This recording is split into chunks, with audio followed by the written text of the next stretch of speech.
If you jump into the algorithm pool looking for an answer, you will drown. It's not designed to give you an answer. It's designed to keep you looking. In the way you describe your seeking cycle, you go to information, you go to videos and content and books and whatever. And maybe the difference is that now I go to conversation because that is where I can hear that thing that I already knew. But when it comes out of somebody else's mouth, I really hear it and it makes sense to me. It validates it in a way that I couldn't on my own.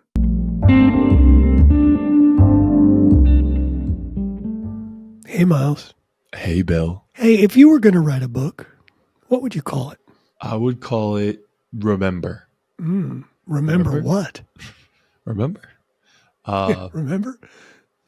I think I remember.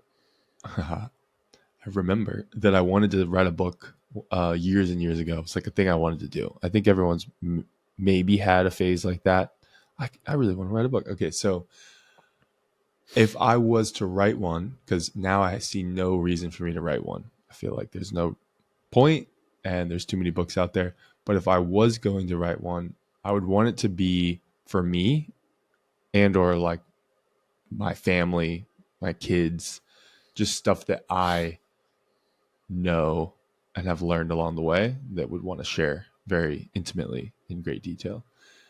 And I think Remember would be like all the stuff that we already know, but for some reason we forget or seek it. Like why we get caught in the seeking cycle of wanting answers and overcomplicating things. Oh, is that something you do? Yes. How does that look for you? I like this seeking cycle. I've never really heard that before. I dig that. What is that? What do you do? Like, how do you get, what happens? What does that look like when that happens to you? Well, I think that the world is so noisy and there's so many things to do that if you're susceptible to that, which I think a lot of people are, I know you're not so much, but I am, because I want to explore all the different things and it's addicting. Our brain is susceptible, I think, to the unknown and kind of filling that gap and exploring new stuff. But if you get caught up in that whirlpool of I need a new answer to get to where I want to go, that's very addicting, that little cycle. And so you some examples are, binging super addicting YouTube videos to learn new skills or learn how to start a business or all these different things, especially in the marketing world. It's really loud and it just sucks you in and spits you out and you're left with just time wasted. Yeah, it's interesting. As always, when we have these conversations, I'm trying to map it onto myself, and what does that look like for me? And I said before we got on that I don't think I do that, or at least maybe not in the same way you do or not anymore. And as you were talking about it, and then you said marketing, I think I've definitely done that on and off, looking for what's the magic answer to actually make marketing work for me. Right. Yeah. And I'll find one thing and try to do it and it doesn't work. And then, I go off to the next thing. And I think maybe over time, what that's made me do is instead of a seeking cycle, I go into a waiting cycle. Dang. Okay. Like I am looking for something, right? Mm-hmm. But I don't know what it is. And I'm waiting for something to show up. Right. The tough part is you actually have to know that you're waiting for something to show up so you can pay attention, and it can maybe it takes longer, maybe it doesn't. I don't know. But it is interesting, like recently, through a series of events and conversations, I realized that I think I've been doing exactly what I just said. I've been sort of waiting for the next thing or the answer to where, what direction to take next, etc. And I have to believe we always find these things at the right time. But at the same time, it might have come faster if I had realized, like, oh, I'm looking for input. I need to find a new place for input. You know what I mean? Like I do, there are some skills I'd like to take further, Mm-hmm. but I don't think I was even thinking that way. I was just kind of waiting for something to arise. Well, I think that's pretty cool too, to an extent. Versus, So I guess we both sit at the other end of the spectrum. yeah, for you, when you're trudging away in the seeking cycle, right? When you're watching the videos or taking the course or learning the thing, I guess what I wonder is, does that ever work? And if it doesn't, what's the alternative for you? No, it never works. The alternative has been a little bit of what you do. So letting the energy like kind of settle around something, Mm, because a lot of it can be like anxious energy, overwhelm, that kind of stuff. And yeah. then once that settles, there's a lot more clarity. That's kind of the simple answer, is just waiting that out, Yeah. and then moving forward with more clarity and intention.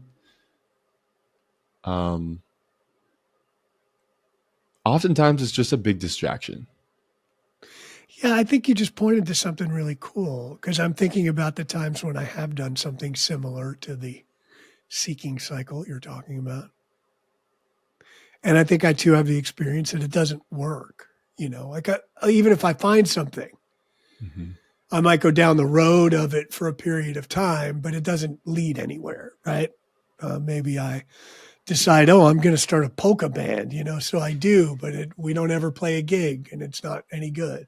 Or or hey, I'm going to do a record like this way because none of the other things work. Or I'm going to, Mm-hmm. I'm going to post on Instagram every day, Yep.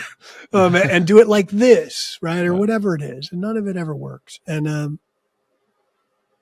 it's almost always out of some feeling of, this may be an extreme adjective, but desperation, or I need to fix something right now, like there's something wrong, whether that's I'm not making enough money or I'm not, uh, I don't know, getting validation in whatever Mm-hmm. way I need it, or I'm not getting the work that I want, or whatever it is.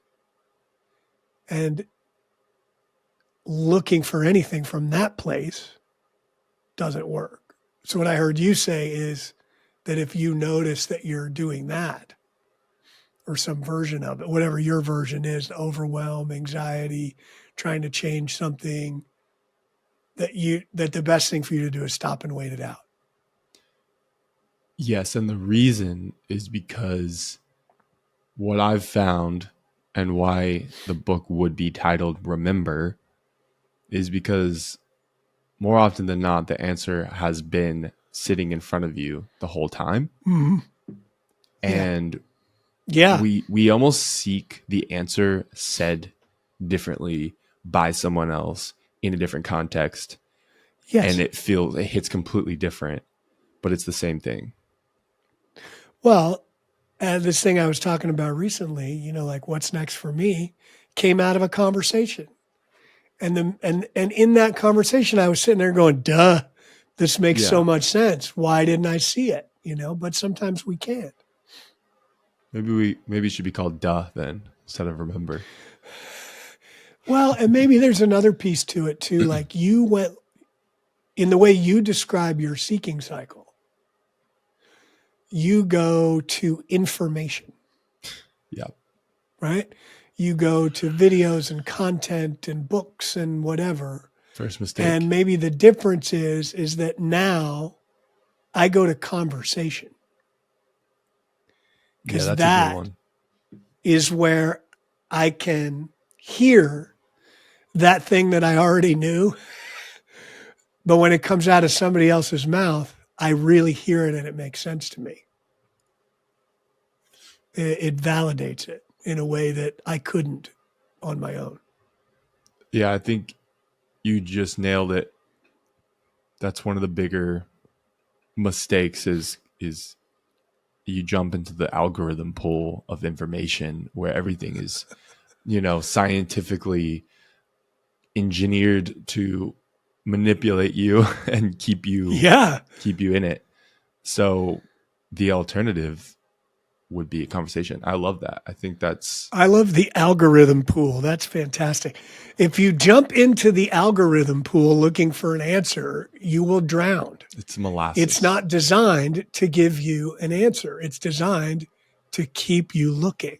100%. That's what it's for, right? Well said. I used to have a little thing that I would say sometimes where I feel like, and I do feel this way, life happens in conversation. Yeah. It really does. Life happens when you're having a conversation with someone else, like really having one, not talking about the weather or whatever, but when you're having a conversation about things that matter, that's when new worlds open up and new ideas open up, and you see things that were right in front of you the whole time. That wraps another episode of The Subtle Art of Not Yelling, your home for creative growth. If our words have resonated with you, subscribe, share, and leave us a review. It means a lot and helps us reach more creative entrepreneurs. Join us next week as we continue to explore the art of quietly becoming a creative superpower and thriving without yelling. Until then, keep nurturing your ideas, honing your craft, and shipping your work. Because amazing things happen on the other side of finished.